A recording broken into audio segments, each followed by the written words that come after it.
Oke pemirsa, kembali lagi di Hidup Sehat bersama Dr. Ekles. Masih bersama Dr. Raisa? Ya. Kita masih membahas soal makanan-makanan yang katanya dianggap sehat, tapi belum tentu sehat. Ya. Sudah membahas tadi ya, ada madu, ada keripik, yogurt. Nah sekarang ada nih yang lagi hits nih, granola bar. Wih, apalagi kalau tambah coklat-coklat kayak gini ya.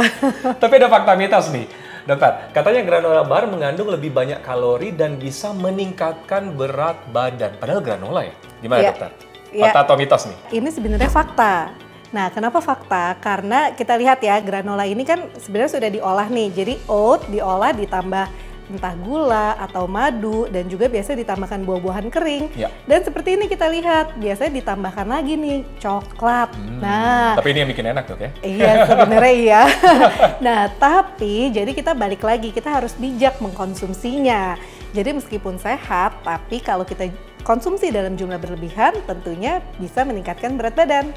Oke, jadi memang harus bijak ya? Ya, Walaupun granola ya? walaupun granola. Benar banget. Lihat juga komposisi kalori di belakangnya ya itu ya? Ya, jadi kalori, kalau granola ini kan biasanya dipakai buat cemilan ya. Jadi sebaiknya 100 sampai 150 kalori saja dengan batasan gula harian nih. Jadi batasan gula harian itu hanya 50 gram atau setara dengan 4 sendok makan perharinya. Perharinya. Per hari. Berarti kalau 100 kalori cuma 1 bar kali per hari ya dokter ya? Ya, 1 bar aja ya, jangan lebih. Benar-benar. Karena kadang-kadang kita kalau udah makan 1 bar, malah ini ya ketagihan untuk konsumsi terus ya? Iya, benar sekali. Ini menjadi catatan nih pemirsa nih, bijaklah dalam mengkonsumsi granola bar nih ya. Nah ada satu lagi nih pertanyaan nih dokter, ini mungkin makanan sehari-hari yang selalu dianggap pilihan untuk diet, nasi merah. Iya. Tapi katanya nasi merah ini mengandung arsenik yang berbahaya, sehingga lebih disarankan konsumsi nasi putih. Ini benar nggak sih dok? Nah, ini jadi sebenarnya berbagai jenis nasi ataupun beras ini sebenarnya sama-sama mengandung arsenik. Meskipun kadarnya di dalam beras merah ini memang lebih tinggi arseniknya dibandingkan dengan beras putih. Nah, tapi kita tidak perlu khawatir karena ternyata ada cara untuk mengurangi arsenik dalam kandungan beras tersebut.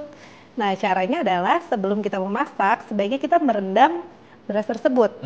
Nah, kalau beras merah memang kita rendamnya harus lebih lama nih, sekitar 4 sampai 6 jam.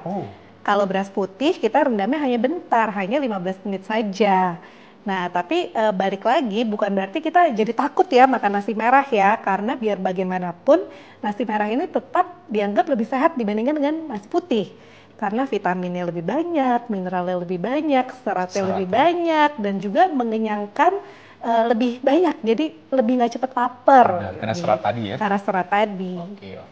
Tapi mungkin dokter pemirsa mungkin bertanya-tanya, apa sih arsenik itu dok? Kandungan arsenik ini dan sebahaya apa sih? Ya, jadi arsenik ini merupakan zat kimia berbahaya yang bisa mencetuskan kanker.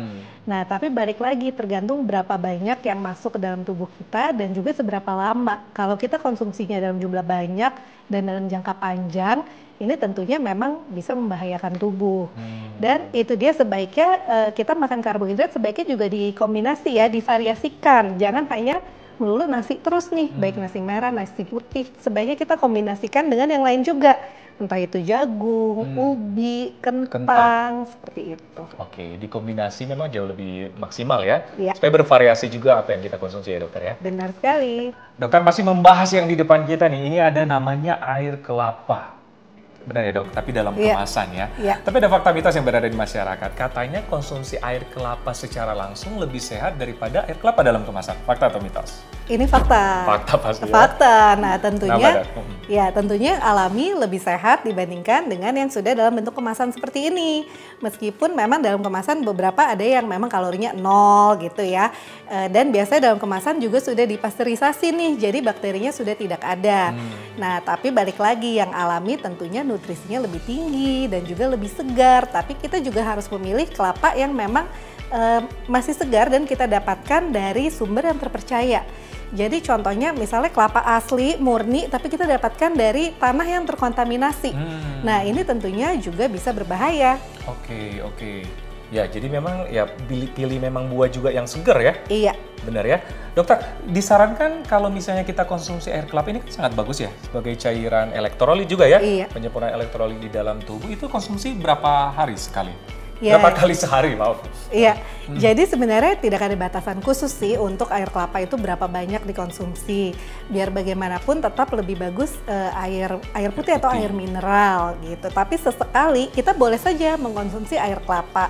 Contohnya saat kita sedang kehilangan elektrolit nih, misalnya lagi berolahraga, apalagi kalau kita lagi berkeringat, misalnya di tempat yang panas, keringatnya banyak. Nah, ini tentunya kita boleh-boleh saja mengkonsumsi air kelapa untuk mengganti elektrolit. Oke.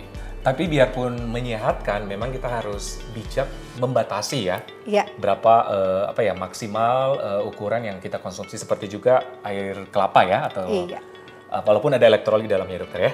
Oke, pemirsa, masih banyak informasi kesehatan lainnya, apalagi mengenai makanan sehat tapi belum tentu sehat. Penasaran setelah yang satu ini? Nah, ada yang tren baru nih, namanya skin cycling. Apa itu? Yuk kita bahas.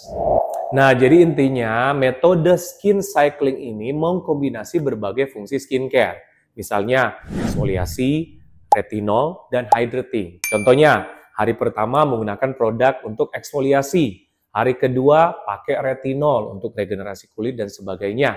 Hari ketiga untuk hydrating. Jadi sebagai moisturizing sekaligus untuk skin barrier Anda. Diulangi lagi cycling berikutnya dengan metode yang sama.